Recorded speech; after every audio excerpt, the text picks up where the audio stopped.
قربانی کے حوالے سے حضرت ابراہیم علیہ السلام اور حضرت اسماعیل علیہ السلام اور اسی طرح بی بی حاجرہ، ان کا تعلق بہت زیادہ ہے، حج کے ارکان ہیں، قربانی کا عمل ہے، تو انہی کا تعلق ہے۔ اللہ تعالیٰ نے حضرت ابراہیم علیہ السلام کو 80 سال کی عمر میں اولاد دی، 80 سال کی عمر۔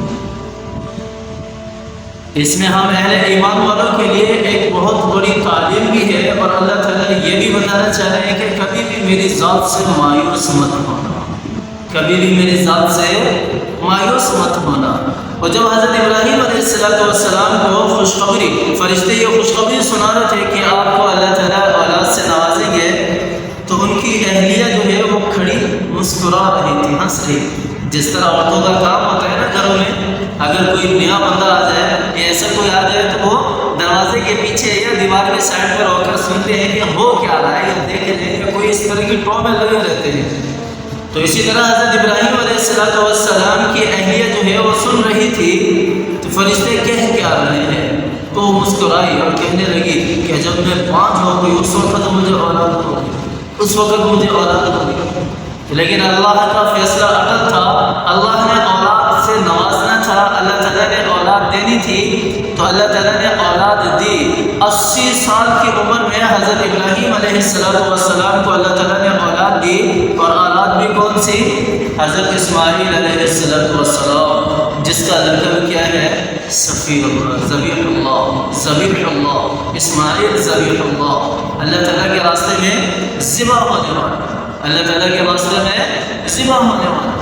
اولاد دی ہی ہے، اولاد دی ہی ہے۔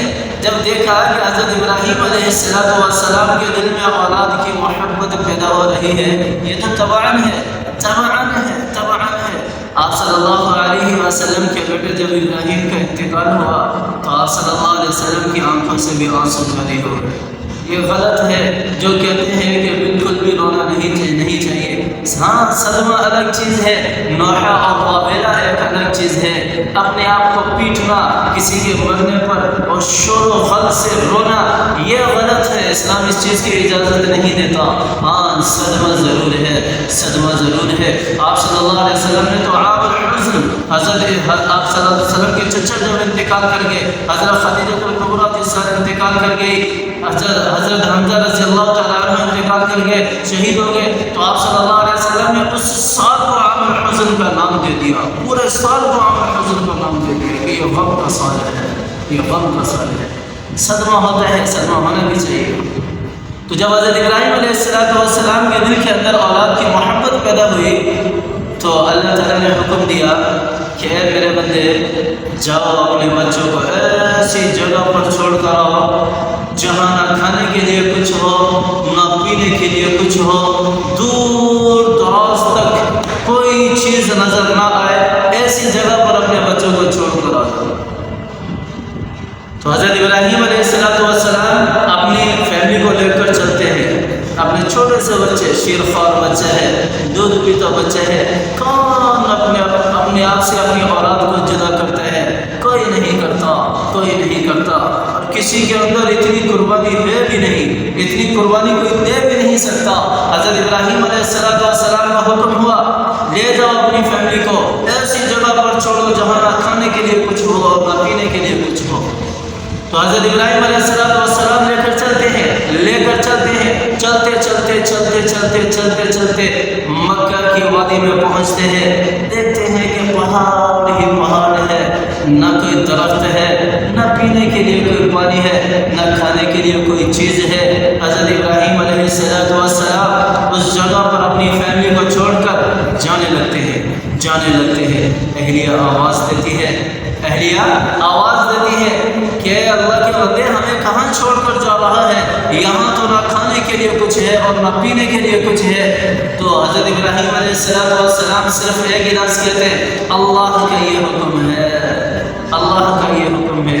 اور یہاں اللہ ہمیں 5 وقت حی علی الصلاۃ، حی علی الفلاح، آواز صدائے آ رہی ہوتی ہے مسجدوں سے کہ آ جاؤ نماز کی طرف، دونوں جہاں کا بادشاہ تمہیں بلا رہا ہے، آ جاؤ کامیابی کی طرف، تمہاری کامیابی اسی میں ہے، تمہاری کامیابی کامیابی اسی میں ہے۔ مساجد وہ جگہ ہے، مساجد وہ جگہ ہے جس کے بارے میں آپ صلی اللہ علیہ وسلم نے فرمایا کہ جس کا تعلق مساجد کے ساتھ ہو اس کے ایمان والا ہونے کی تم گواہی دو، اس کا ایمان والا ہونے کی تم گواہی دو۔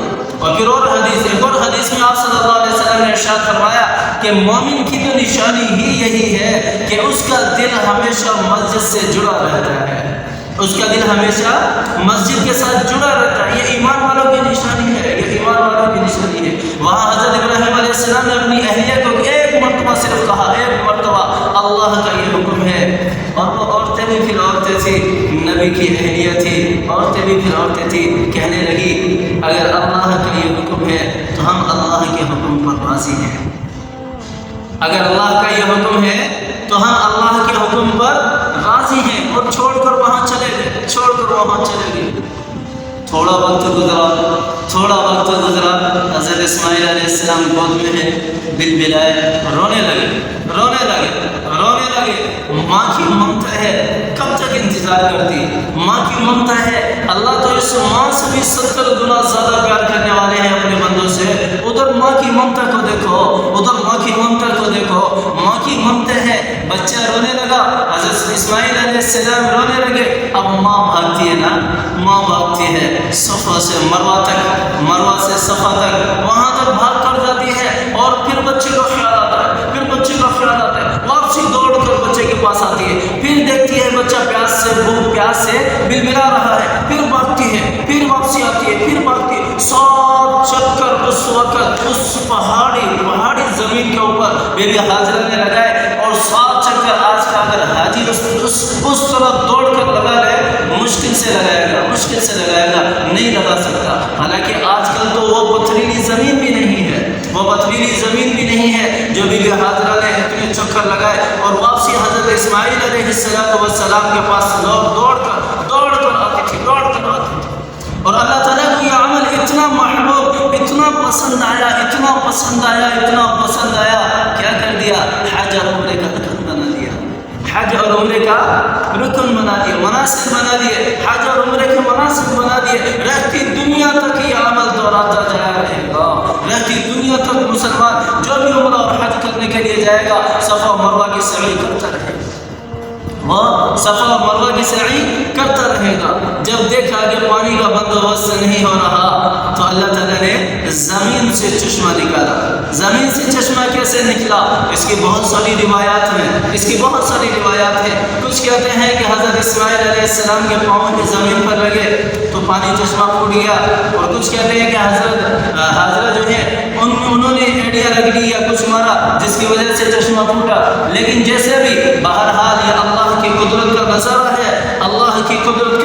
ہے، کہ کہیں کچھ بھی نہ ہو، اگر ایمان والا ہے، اگر اللہ پر ایمان رکھنے والا ہے، اگر اللہ کی قدرت کو ماننے والا ہے تو اللہ تعالیٰ اسے وہاں بھی اکیلا نہیں چھوڑتے، زمزم پھٹنے لگا، زمزم پانی چشمہ، آج تک لوگ زمزم کا پانی پی رہے ہیں۔ دوسرا، چاہے کتنا بھی فلٹر کیا ہوا پانی کیوں نہ ہو، چاہے کہ بڑی سے بڑی کمپنی کا فلٹر کیا ہوا پانی کیوں نہ ہو، کچھ نہ کچھ عرصے کے بعد وہ بھی خراب ہو جاتا ہے۔ آب زمزم سالوں سال گھر میں پڑا رہتا ہے لیکن خراب نہیں ہوتا، آب زمزم خراب نہیں ہوتا۔ تو حضرت اسماعیل علیہ السلام کو اللہ تعالیٰ نے وہاں سے پانی وہاں سے اللہ تعالیٰ نے پانی دیا حضرت اسماعیل علیہ السلام کو۔ جب حضرت اسماعیل علیہ السلام کی عمر 13 سال کو پہنچتی ہے، 13 سال، پہلا امتحان بچپن میں ہی، جب حضرت اسماعیل علیہ السلام کی عمر 13 سال پہنچتی ہے، اللہ تعالیٰ کی طرف سے حکم آتا ہے، حضرت ابراہیم علیہ السلام خواب دیکھتے ہیں کہ اپنے بیٹے کو ذبح کر رہا ہوں۔ صبح اٹھتے ہیں، نہیں بتاتے، دوسری رات پھر وہی خواب آیا، صبح اٹھتے ہیں نہیں بتاتے، تیسری رات پھر وہی خواب آیا، صبح اٹھتے ہیں اپنے بیٹے سے کہتے ہیں کہ میں نے اس طرح خواب دیکھا ہے۔ تو بیٹا بھی تو پھر بیٹا ہے، کہاں ماں کہاں باپ اور کہاں بیٹا، نبوت کا خاندان ہے، یا ابت افعل ما تؤمر، ستجدنی انشاءاللہ من الصابرین۔ حضرت اسماعیل علیہ السلام بھی اپنے بیٹے سے کہنے لگے اے ابا جس چیز کا تمہیں حکم دیا گیا ہے وہ کر گزرو، انشاءاللہ تم مجھے صابرین میں سے پاؤ گے۔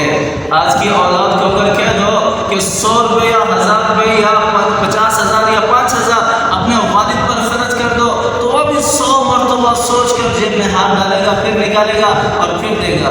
جن کے والدین جن کے پیرنٹس غریب ہیں، جو اولاد امیر ہے، یہ ان کے بارے میں بات کر رہا ہوں میں، ان کے بارے میں اور وہاں اللہ تعالیٰ کے حکم پر حضرت اسماعیل علیہ السلام کیا فرما رہے ہیں؟ اے ابا جان اللہ نے جو حکم دیا ہے وہ کر گزرو، انشاءاللہ آپ مجھے صابرین میں سے پائیں گے۔ اب ماں کو نہیں بتایا، نہ بیٹے نے بتایا، نہ باپ نے بتایا، نہ حضرت اسماعیل علیہ السلام نے بتایا، نہ حضرت ابراہیم علیہ السلام نے بتایا۔ چھری اٹھائی اور بیٹے کو لیا، چل دیے۔ کہاں جا رہے ہیں ابھی؟ ذبح کرنے۔ والدہ نے پوچھا کہاں جا رہے ہیں ابھی؟ جا رہے ہیں بس، پٹی لے لی، رسی لے لی، آنکھوں پر پٹی باندھ لی، اپنی آنکھوں پر پٹی باندھ لی، کہیں ایسا نہ ہو کہ میری آنکھوں سے آنسو بہے اور میرے بیٹے کو رحم آ جائے یا وہ حکم عدولی کرنے والا بن جائے۔ اس قسم کا کوئی پہلو نہیں چھوڑا، لے کر جاتے ہوئے راستے میں شیطان آتا ہے، یہ تو تیرا بیٹا ہے تو اپنے بیٹے کو ذبح کرنے کے لیے جا رہا ہے۔ حضرت ابراہیم علیہ السلام کنکریاں اٹھا کے پھینکتے ہیں۔ یہ جو 3 پتھر 3 ستون جو خانہ کعبہ کے اندر شیطانوں کے ہیں، یہ بھی حضرت ابراہیم علیہ السلام کی سنت ہے، قربانی کا عمل سارا حضرت ابراہیم علیہ السلام کی سنت سے تعلق رکھتا ہے۔ حج کے سارے ارکان حضرت ابراہیم علیہ السلام کے جو خاندان نے اعمال کیے اللہ کو اتنے محبوب ہوئے کہ اللہ تعالیٰ نے وہ رہتی دنیا تک جاری کر دی۔ یہ جو 3 مرتبہ شیطان حضرت ابراہیم علیہ السلام کے پاس آتا ہے اور تینوں مرتبہ وہ کنکریاں اٹھا کر مارتے ہیں، اللہ تعالیٰ شیطان کو مجسمہ بنا دیتے ہیں اور حاجی جا کر پھر اس عمل کو دوبارہ دہراتے ہیں، کنکریاں اٹھا کر مارتے ہیں۔ پھر آخری مرحلہ آتا ہے، ذبح کرنے کا مرحلہ آتا ہے۔ حضرت اسماعیل علیہ السلام کو لٹا دیا، کوئی اپنے بیٹے کو لٹا کر تو دیکھے ایسے، کوئی اپنے بیٹے کو لٹائے تو صرف یہ نیت کر کے کہ میں اس کو ذبح کر رہا ہوں نہیں کر سکتا۔ اگر یہ عمل جاری ہو جاتا یا اللہ کی طرف سے یہ حکم جاری ہو جاتا کہ اپنے بیٹوں کو ذبح کرنا ہے تو کون کرتا ذبح؟ جس طرح معراج کے موقع پر حضرت موسیٰ علیہ السلام نے آپ صلی اللہ علیہ وسلم سے کیا ارشاد فرمایا کہ میری امت پر تو 3 نمازیں فرض تھی، وہ نہیں پڑھتی تھی اور آپ 50 نمازیں لے کر جا رہے ہیں، 3 نہیں پڑھنے والی 50 کیسے پڑھے گی؟ اگر یہ قربانی والا حکم بھی اسی طرح جاری ہو جاتا تو آج کون یہ عمل کرتا؟ کوئی نہیں۔ تو اللہ تعالیٰ نے اس کی جگہ دمبے کو بھیج دیا، تو حضرت ابراہیم علیہ السلام نے دمبے کو ذبح کیا اور اللہ تعالیٰ نے اپنی مدد سے حضرت اسماعیل علیہ السلام کو وہاں سے نکال دیا، دمبا ذبح ہو گیا۔ اور یہ عمل بھی اللہ تعالیٰ کو اتنا محبوب ہوا کہ صرف حاجی ہی نہیں، پوری دنیا میں جہاں رہنے والے مسلمان ہیں سارے اس عمل کو دوہراتے ہیں۔ جو صاحب نصاب ہیں، جن پر قربانی واجب ہے، وہ سارے اس عمل کو دوہراتے ہیں۔